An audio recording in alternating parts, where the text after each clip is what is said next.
À boca de cena. O escritor escreve, o leitor lê. Aqui, à boca de cena, ouve. Agostina descreve aqui a cidade do Porto, hoje soterrada, mas que vive nos seus alicerces autênticos e imortais. É um texto retirado do romance A Muralha, recentemente reeditado. Visão da cidade do Porto.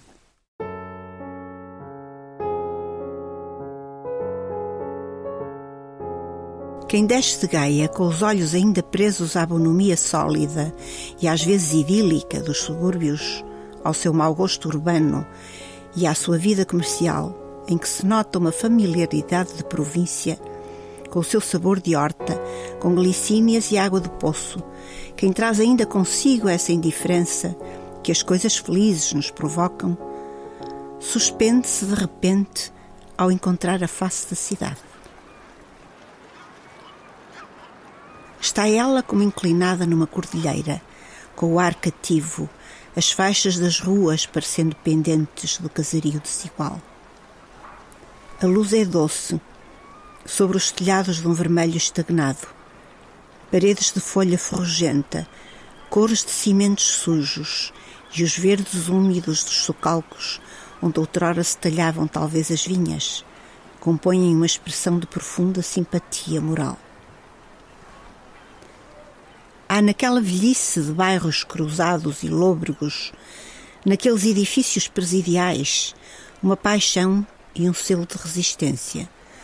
Os casaréus ribeirinhos cobrem-se de trapos que flutuam. Há sobre as margens grandes lonas de cargueiros estendidas a secar. Uma canhoneira prateada está ancorada como que à sombra das árvores da marginal. Um grande casco, de um escarlate denegrido, move-se lentamente nas águas trêmulas. E logo a partir do rio sobem as congostas, os caminhos altos e rebeldes, as avenidas com as imobilíssimas tílias, os calços e tapumes, túneis sob uma terrosa ladeira, um trecho de linha onde corre, expelindo fumaças contínuas, um comboio de jadilho arcaico e que se adianta como um cão que farejasse o terreno. Restos da muralha fernandina encravam-se ainda no próprio rosto da cidade. Ela aparece com o seu perfil negro, insignificante quase, entre cartazes de propaganda, diante do trânsito da ponte que, visto do alto, parece levezinho e cauteloso. Esses muros denteados, paliçada de pedra curvando-se sobre a escarpa, não têm hoje qualquer imponência. A sugestão de ruína que sempre nos adormece na exploração do passado reduz-se muito naquele incaracterístico crescer das casas, com as pracetas de estacionamento, onde as grandes carrocerias são como desperdícios e o branco parquezinho do marmorista reflete uma civilização imolada. Toda a cidade, com as agulhas dos templos, as torres cinzentas, os pátios e os muros em que se cavam escadas, varandas, com os seus restos de tapetes de quarto pendurados e o estripado dos seus interiores ao sol fresco, tem toda ela uma forma, uma alma de muralha. Há como que seteiras, fendas, passadiços e bocais de pontes diante dos nossos olhos, assestados sobre essa tremenda presença de rocha, caliça e betão armado. Uma ravina profunda marca o entalhe do rio, cujas águas verdes da primavera refletem o crescente da sombra dos rabelos de velas enfunadas. O sol parece baixo, sobre a cidade segregada de pedreira. Uma transcendência de melancolia paira e comove-nos.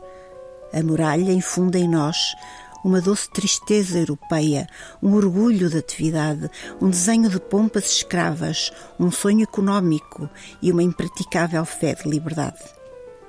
A muralha cresce com os seus pequenos palácios da beira-mar, os seus bairros insubstituíveis de lata e de papel, as suas casas bancárias, os crimes de venalidade e de injúria e os alegres pais de família com uma mulher em cada braço. Atrás das suas pedras há a nobreza mourisca, há o judeu caviloso e astuto, o fenício do grande comércio, o homem da Lusitânia, criticador e inerte. Ela é a muralha, povoada de funcionários e mestres de obras, de colegiais, de artistas, ingleses colonialistas e o capital. A alma é funda e profética. Os seus costumes rigorosos, mas não severos. E há mais espírito na sua gente de ilha, na sua gente crua de sentimento e afeiçoada à desgraça, que nos altos patíbulos da raça, onde se convertem os grandes a um passatempo de serões. Ela é a muralha, com a cintura rodeada de nevoeiros, generosa e tímida, com a sua coroa provinciana e a luva suja na mão descalça.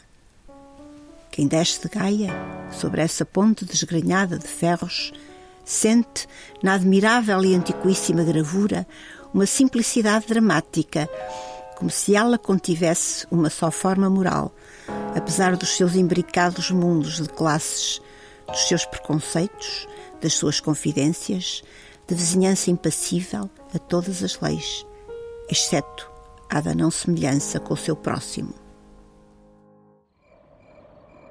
Nestas noites ruminantes de primavera, em que dos candeeiros cai como que uma fumaça listrada e de longe vêm soando os passos dos cavalos da guarda e dos portais se escapa um gato de olhos medonhamente fosfóricos.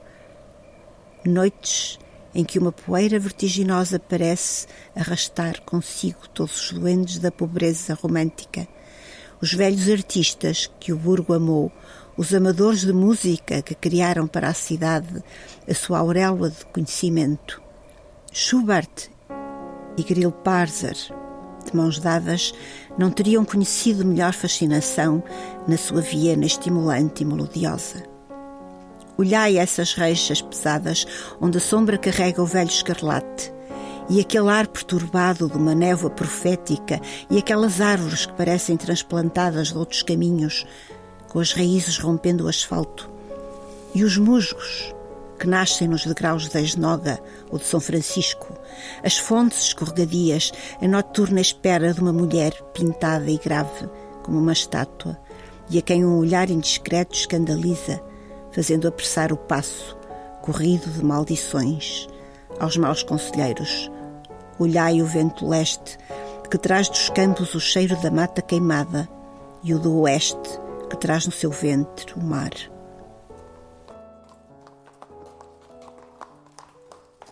A guarda, passando na sua lenta ronda pelas ruas vazias, estremunha nas camas as crianças. Algumas espreitam para verem os capotes do liado escorrendo umidade e que brilham como carapaças. Em tempos, quando o avô era ainda vivo, aquele avô reimão, com o seu barrete de seda preta e as mitenas de lã para os serões de contabilidade, Tamar ouvia a guarda na rua. Ela passava sempre ali, em honra de um comandante morto que ali vivera. E parecia-lhe que o chefe defunto, com as suas botas inteiriçadas, nos descarnados ossos, se erguia no ar túmido de nevoeiro para fazer continência aos seus homens, pálido, com um honrado gosto de comando, um pouco vago e desinteressado. Eram para ela também cavalos fantasmas aqueles, os que traziam os guardas, e também o lampiονista silencioso que vinha abrir o interruptor dos candeeiros. Demorando-se para a luz enrolar uma mortalha, era um fantasma, participando do segredo daquela atmosfera onde os séculos respiravam liberais e cansados, com o sangue vivo comunicado de longos caudais, com a vertigem amena dos seus direitos e a marcial autoridade dos burgueses. Em vão, cospem de cima das galerias os amadores de música sobre a impassível neutralidade dos bons pastores do comércio. Em vão, os nobres arriscam um passo de tentação dentro da cidade e logo as cartas do burgo os atiram para fora das suas muralhas. Este é o Porto, com o seu orgulho cabeçudo, a sua consciência económica e parlamentar, a sua alma soprada do marão pelo bravio e a saturação de combater, pela persistência da sua plebe e a fome inspiradora. A glória dos fidalgos, é a favorita da corte, veste pano de Holanda, saio bordado, tem uns olhos maviosos e altivos que os poetas cantam. Mas a face grossa dos mestres da viga e do ferro, o trôpego entendimento em arte, o judeu bancário, que tem de reserva um estoicismo truculento para os dias maus, esses são do burgo. São dos armazéns ribeirinhos e das suas vielas, comidas e acossadas pelo tempo.